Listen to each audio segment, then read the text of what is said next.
In the fall of 1997, the neighborhood surrounding the University of Alabama became the hunting ground of a sexual predator. His vicious nighttime attacks left the quiet college community gripped by fear. Captain Larry Montgomery, with the University of Alabama Department of Public Safety, was assigned to investigate the sexual assault of Sheila Rose. I was notified at approximately 10:20 p.m. To respond to the hospital that we had a rape victim there.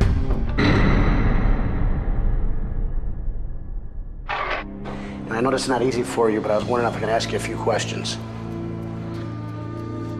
Understandably, victims of sexual assault have difficulty talking about the incident.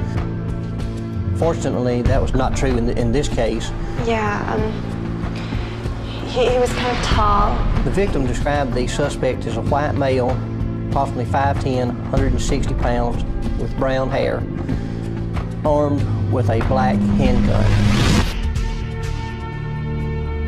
Sheila told Detective Montgomery that the rapist forced her at gunpoint to drive to a secluded area near Black Warrior River.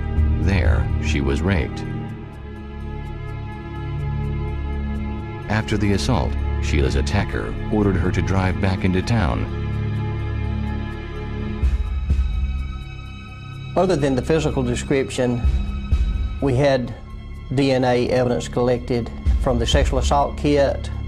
The Department of Forensic Sciences in Birmingham patterned that DNA.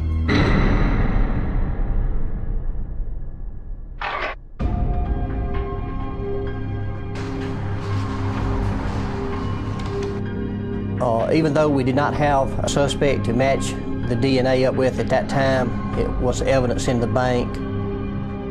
At some point in time when we developed a suspect, we would be able to make a positive identification.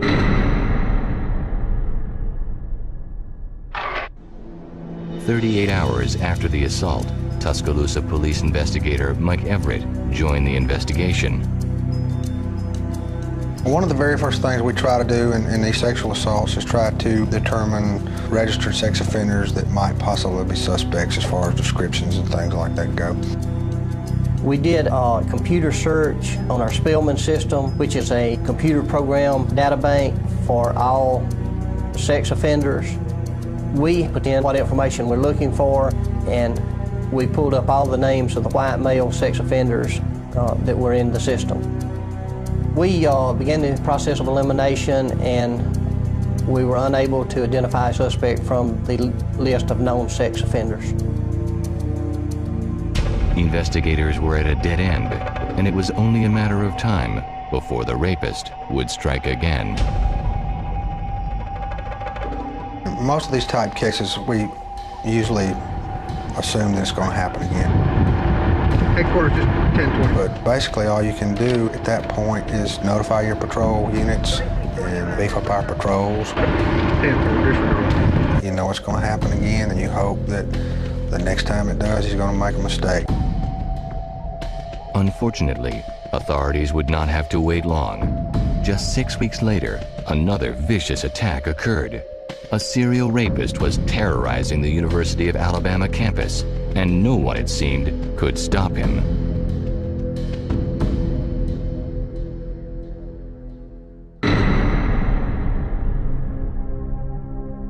Investigators' worst fears had been realized. The university rapist had assaulted 2 more co-eds. A sexual predator was on the loose, and detectives worked round the clock to stop him before he could strike again. Larry Montgomery and Mike Everett were informed that the university rapist's latest victims were being treated at the DCH Regional Hospital. Hi, I'm Officer Montgomery, and I was wondering if I can ask you a few questions. I cannot say enough about the courage and strength of the young ladies in this case, especially some of the specific details. Did you get a good look at them? He was wearing a white shirt. Okay, everybody quiet. Like the other victims, the 2 young women were taken by surprise as they were getting into their car. They were abducted at gunpoint and forced to drive to a secluded area where both were sexually assaulted. In the interviews that we do with these victims, we try to get them to be as specific as they possibly can. Anything that might stand out about these people is very, very important. The two women described this suspect as a white male, 25 to 35 years of age, carrying a black handgun with a baby blue bandana covering the lower portion of his face.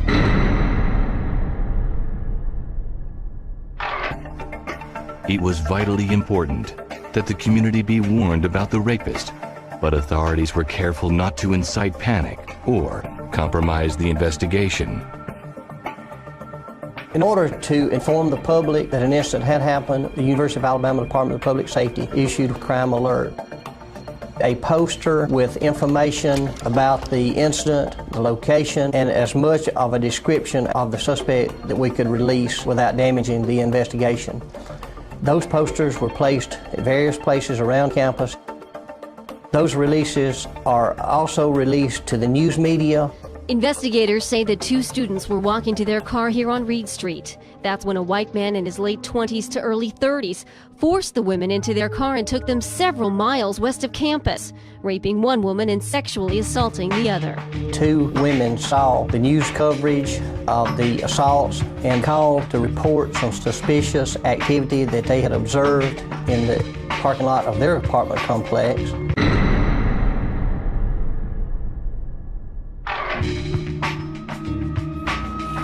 Well, we were out exercising and we saw a weird guy in a car. The two females were doing their afternoon exercises, walking around the parking lot. On the first lap around the lot, they observed a white male sitting in a dirty white Jeep Wagoneer. When they got closer, they observed him loading a handgun, and he had a bandana covering part of his face. They continued walking, and the white male drove away. The vehicle description provided investigators with a vital clue.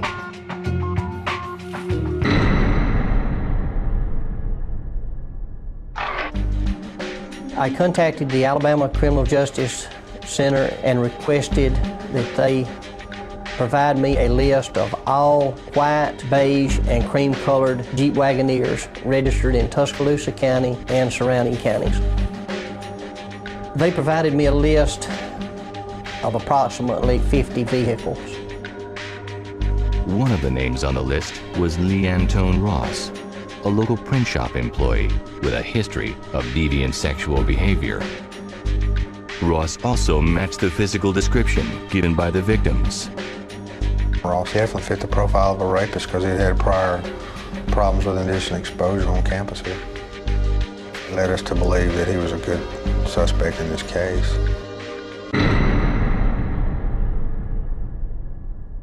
Lee Antone Ross? Yeah. After investigators secured a search warrant to obtain blood samples and photographs, Lee Antone Ross was brought down to the Tuscaloosa police station. Mr. Ross was not under arrest at this time.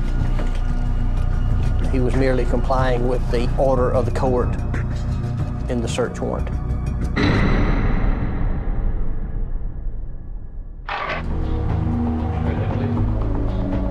Look straight into the camera. I took Polaroid photographs,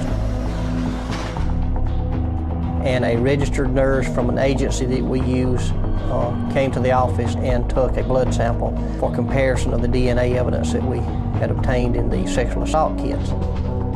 Ross was released pending the DNA results.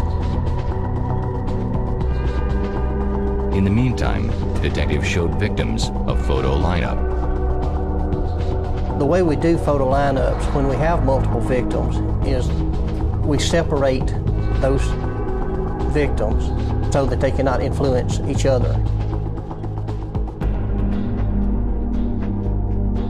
Definitely him. Are you sure?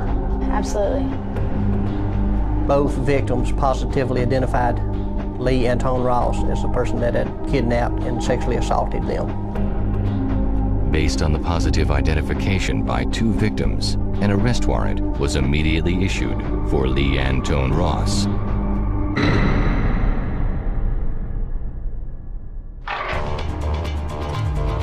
At that time, Mr. Ross was handcuffed and taken to the Tuscaloosa County Jail and booked.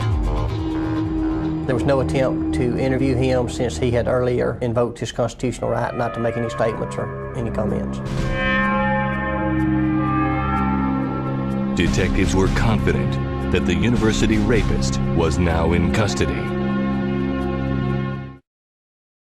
After Lee Antone Ross was arrested and charged for 3 sexual assaults near the University of Alabama, campus life slowly returned to normal. After Lee Antone Ross was arrested and charged for 3 sexual assaults near the University of Alabama, campus life slowly returned to normal, but not for his victims. In order to put the notorious university rapist behind bars, each woman would have to relive her nightmarish ordeal in open court. Deputy District Attorney Marie Trubig Prine was the lead prosecutor in the Lee Antone Ross rape trial.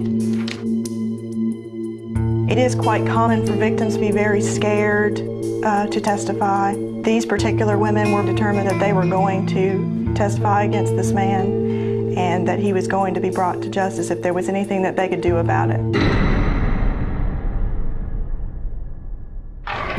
Can you please tell me?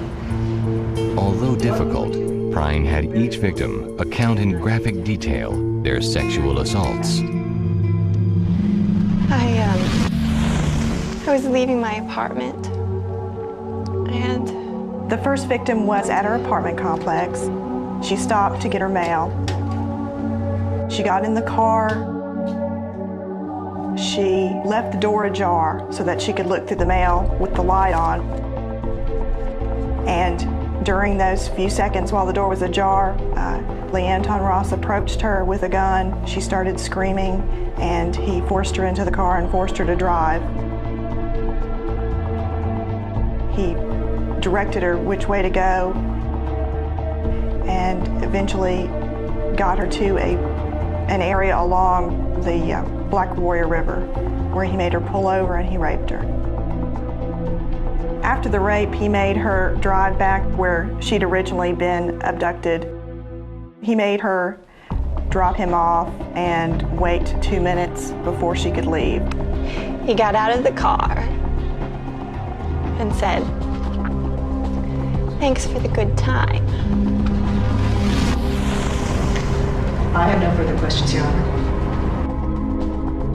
Ross showed no emotion as the young women described their attacks. We were on our way to a party, and we were putting the stuff in our car. The two other women, they'd gone to one of the women's apartments to pick up some stuff.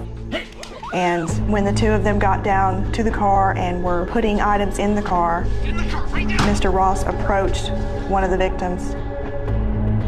The victims told how their friendship and concern for one another was used against them that night. He held her at gunpoint and told the other woman that if she ran away or screamed, he would kill her friend.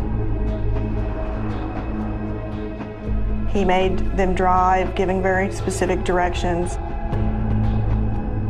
During the time that he would have one driving, he raped one, then he would make them switch places, and then he sexually abused the other girl. Can you identify him? That man right there. All three victims positively identified Ross as their attacker. These women were strong enough during these horrible attacks to try and pay attention as best they could to what they could see of him. They all said that they recognized his eyes and his forehead and his hair and things like that. Of course, once they saw him, they knew they had the right person. Lee Antone Ross claimed he had nothing to do with the sexual assaults, but that he was the innocent victim of mistaken identity. I was having dinner with my brother and sister that Wednesday night, as I do every Wednesday night. Well, The defense attempted to say that these women could not have identified him correctly because it was dark, because he had a bandana over his face, whoever had done this, that it was just a whole series of mistakes, that yes, they had been raped, but Lee Anton Ross was not the one that did it. But when it came to the DNA evidence, the defense had little room for argument. The way they answered the DNA evidence was an attempt to say that the tests were not valid, or that the statistics as to the probability that it was Lee Anton Ross were just wrong, because the results were very precise in this case. 1 in 8 billion is the chance that another individual would have this DNA. Your Honor, we have no further questions at this time. The odds were clearly stacked against Lee Anton Ross as the jury retired to deliberate. After 3 days of testimony, it took the jury less than an hour to find Lee Anton Ross guilty of sexual abuse, rape, and kidnapping. He was sentenced to 160 years behind bars. When the verdict came in, the victims were very tearful. They embraced their family members. They embraced us. They were relieved that he had been found guilty, but that was also a very emotional moment for them. Lee Anton Ross is currently incarcerated at the Donaldson Correctional Facility in Bessemer, Alabama.